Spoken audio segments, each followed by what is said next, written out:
What this will do is it'll take the information that's on your car and just transmit it by Bluetooth or by Wi-Fi to your phone so that you can see what data has been collected. They call them onboard diagnostic tools, chips and software that collect your car's data.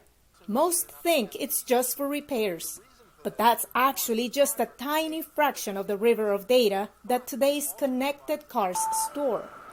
Many drivers are clueless. Whether it's a camera, a microphone, and sensor can be read and the data can be collected.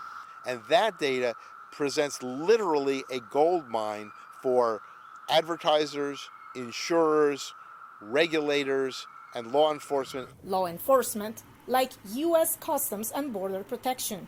About 5 years ago, the border agency's parent, Homeland Security, hosted a workshop on software that sucks data out of cars. What kind of data?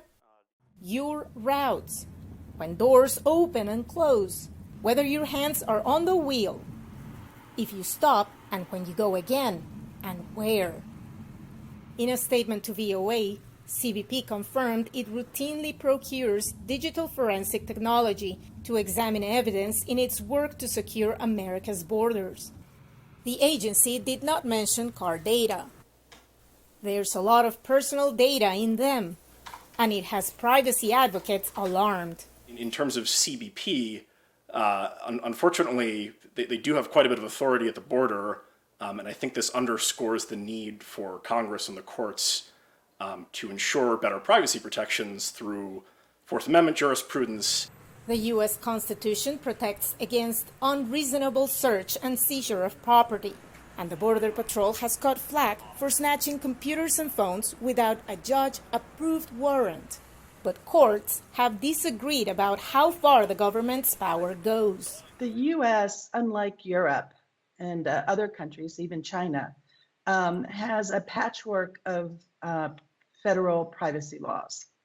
And so we basically have very little legal protection of the information that's being stored in our cars. The risk isn't well known. Like many, Juan Jose Reyes and his daughter Ana innocently pair their cell phones to a vehicle they recently bought. I can listen to music inside in the car with the Bluetooth, and also I can see my messages in the car. Perfecto. All good, until she learned that the infotainment system had stored their call logs and text messages while broadcasting their location in real time. Like, nobody, even the school, teaches about that. Car maker General Motors told VOA that users control how the system uses and shares their data by requiring them to opt in. But who doesn't? It's a way for the manufacturer to avoid taking responsibility. It sugarcoats the issue to the consumer without mentioning the fine print that we all know exists. Data reset. Consumers can cancel and delete stored data, but it gets complicated when, say, they leave personal data in a rental car. The American Car Rental Association is part of a coalition asking the U.S. Congress to pass a law to govern data deletion. We do need federal legislation on this topic because no one car rental company, if they have 200 different types of vehicles in their fleet, can erase that data after every rental.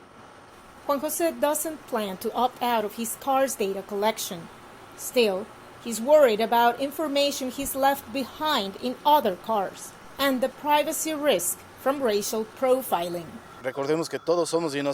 Remember, we're all innocent until proven guilty. And just because we belong to a certain ethnicity, Hispanic or another, we should not be subjected to having border police or immigration officers extract our private information as they please.